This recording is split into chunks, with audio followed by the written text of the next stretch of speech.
Every single Jew today is suffering. Our brothers and sisters are trapped, hostages, kidnapped in Gaza.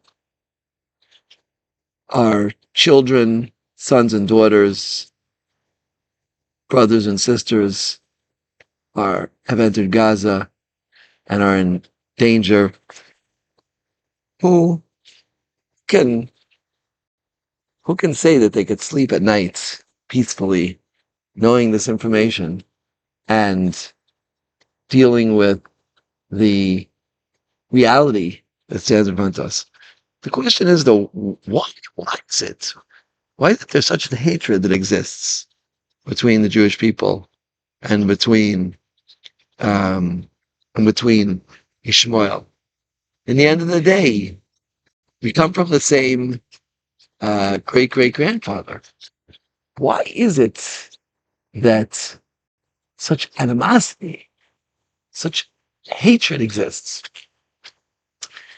So the pasuk says like this in this week's parsha, Parakaf Aleph pasuk Yud, "V'temer l'Avram girish ha'ama hazais v'etzbana kilo yirish bo ha'ama hazais in b'niyam Yitzchak." Sorry, Menu tells Avram to send away Hagar and her son Yishmael, and Hashem tells us, listen to Sarah, Tishma l'koila. In Avraham Avinu was very great, but in prophecy, Sarah was greater. In Nevuah, Sarah was greater than Avraham Avinu. Listen to her voice. And the Ramban says, herein lies the hatred, this incident, this period that existed. And in fact, someone told me that there was a convert from Hamas who became Christian, and he revealed that this is really the underpinnings, really go back to the dissent that existed, the animosity that existed between Ishmael and between Yitzchak, between Sarah and Hagar. Rav Avram ben Rambam, in his commentary on the Chumash, takes it one step further. He says like this: "V'nirali ki rimza b'zeh gam kein b'yadiya nevuas asher gila yisala." Hashem is revealing to us a very deep idea here. Shleimus hadatit, the perfection of religious understanding, asher huftat l'zera Avram, that was promised to Avram's children, lo yishtat l'zera Yishmael l'zera Yitzchak. One might think, Yishmael is still a child of Avram. Maybe he will inherit this legacy, this perfection of understanding that Avraham Avinu had. The Rambam tells us that for the first 47 years of Yitzchak's life, he was searching, and he served idols with the idolaters, until he finally came to the truth, and he set down the foundations for a totally new understanding of God's interaction in this world. One would think that maybe Yishmael has a part of that dynasty, as it were. And Nietzsche tells us, "V'lo yirish es hashleimus es Yitzchak shutfis gemara." There would be nothing. You would not have a shutfis with him. Ki zera Yishmael lo nistav b'Torah. That the whole legacy of Avraham Avinu only came to fruition through the Torah. That was why. And then the Rav Avram ben Avraham adds that not only that's in a philosophical religious sense, but even a practical sense, right? He says the whole culture, the whole structure of Ishmael is completely different. Their way of education, their social norms, everything about Ishmael is different than Avram Avinu. And therefore, we have to understand that we have nothing, no connection with them. It's quite sad that before the state of Israel, the relationship that was between Ishmael and between Klal Yisrael was very different. When Rabbi Yosef Chaim Sonnenfeld used to walk through the Arab Shuk, the Arabs used to stand up for him. That it was specifically when we try to lay claim to the land.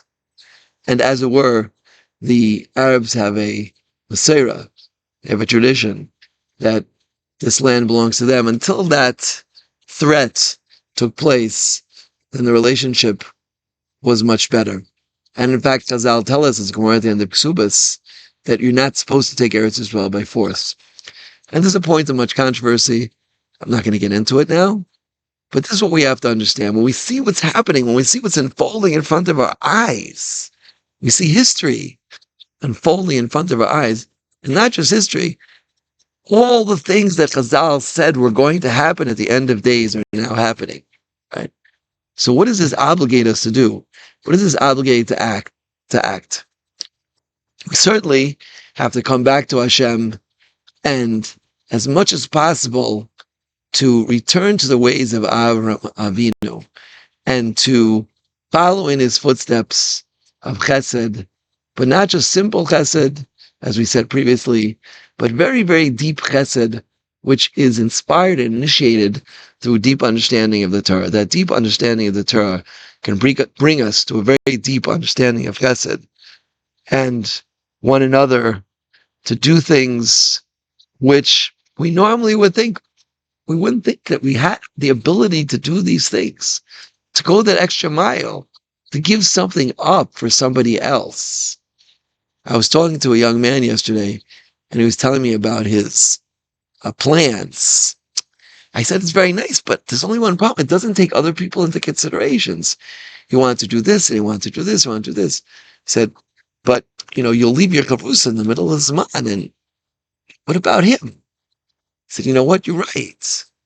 We have to train ourselves that we, as Rav Chaim Volozhin says at the beginning of Rav Chaim, we don't exist for ourselves.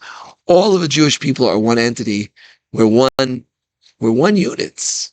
And anything we do, we have to think how it's going to affect other people. This is critical during these times. And this will bring us to true Shmirah. This will bring us true protection.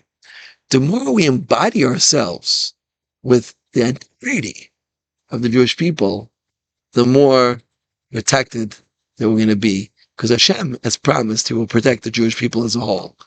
The more we connect ourselves to that whole, the more we envelop that screen of protection around ourselves. I want to finish with one very interesting point I saw yesterday. We started the Amid Yomi in Dirshu, and in Brachas, Daf Yud Aleph from Beis, it talks there, the Sukkah at the end of the first parak of Birkas Torah. So the Gemara there says, even though there's three brachas, the most nivchar of all the brachas, is the last one. Asher Bakar Banami Kalamit. Right? Why is that, Rashi says? Because of the Shvat Antera Yisrael Hashem. And this is what the Zohar teaches us. Yisrael v'kudshabricha v'reisachadu. The Torah and the Jewish people and Hashem are all one. And the more we unite together with the Torah and together with the Jewish people, the more we all unite ourselves as one, the more we'll be enveloped in that entity of HaKadosh Baruch Hu. And HaKadosh Baruch Hu is eternal, and nothing can harm him. And that's the idea of Eino Milvado, a person who lifts himself up to Eino Milvado, which is Atik, the level of Atik of our Champin. He brings himself up, elevates himself up to Hashem, so he'll be complete and totally protected. These are critical words for us during these turbulent times, when no one knows what's going to be tomorrow. Each and every one of us should try everything we can do to be koil ourselves in the entirety of the Jewish people into Klal Yisrael with the Torah. Kutshabricha Reis Amen. Came to its son.